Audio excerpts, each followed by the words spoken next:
What was her... We're quibbling over $5,000 items for little leagues that we're now looking to make them compete against maybe other little leagues for $5,000, $50,000 to help fund additional meals at senior centers. And no one, especially the legislative leader, is talking about the $5 million no-bid contracts, the $50 million no-bid contracts that the executive branch has full discretion over, and there's absolutely no accountability whatsoever. So if we want to say it's reforms, let's make it real reforms and not have this fancy announcement to really just provide yourself with political cover. That's totally unacceptable. So all of that, those are pretty harsh words. How did she respond to you? Should take it under advisement. Did she make any promises, guarantees? Did she lean towards saying anything that's going to change? After every member spoke, she got up and said, "I'll think about it." Well, how many members? Sure she's going to think about it. How many members were in the meeting? I don't know. I'd say about half. Is that better attended than your general caucus meeting?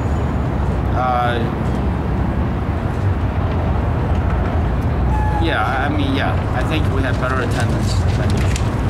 How is this going to affect the city budget negotiations? If you don't have this kind of confidence in her to like address this issue, how is the body going to move forward in negotiating this year's city budget?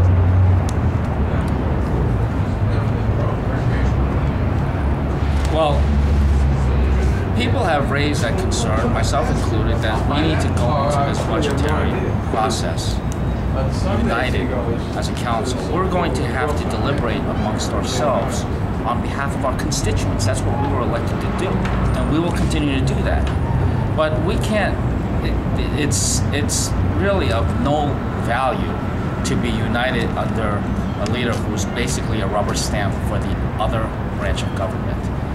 We're elected here, and to unilaterally cede responsibility from the legislative branch, and therefore thereby make the executive branch even more powerful.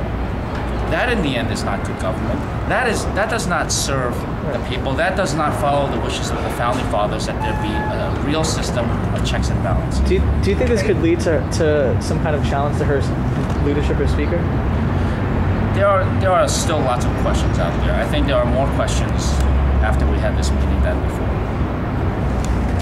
I just want to go back to something you just said, the rubber stamp comment. Are you saying, and in the context in which you were saying that we need to be united under, is it a leader that's not a rubber stamp for the executive? Did you feel that way about her before the announcement on Friday? Is this kind of a long-standing opinion this is or clear. is this just based on? There's plenty of sentiment that had this been a one-time transgression, okay, look. Speakers under a lot of pressure. We all understand that. We all get put in times of pressure. There's no question about it. Unfortunately, this is not the first time. This is, at this point, we're now looking at 6 or 7 strikes and you're out. Not even a 3 strikes and you're out. So there's anger building up. Is that what you're saying? Council members, myself included, we don't want to be angry. We want there to be real representation for our constituents. We want the budget to reflect what our constituents would like to see overall. And there has to be a strong legislative body. This is not, and this is in no way an indictment of the Bloomberg administration. I think, I happen to think that the Bloomberg administration is very capable. But in my words about the legislative counterbalance to the executive, I don't even think about this administration. I think about the previous administration. Right. Do you feel at this point that she is an effective leader to lead the council?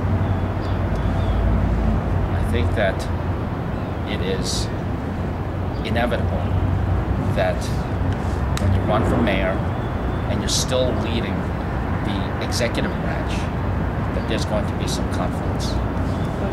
Her performance, is she right now an effective leader for the council? There's clearly conflicts.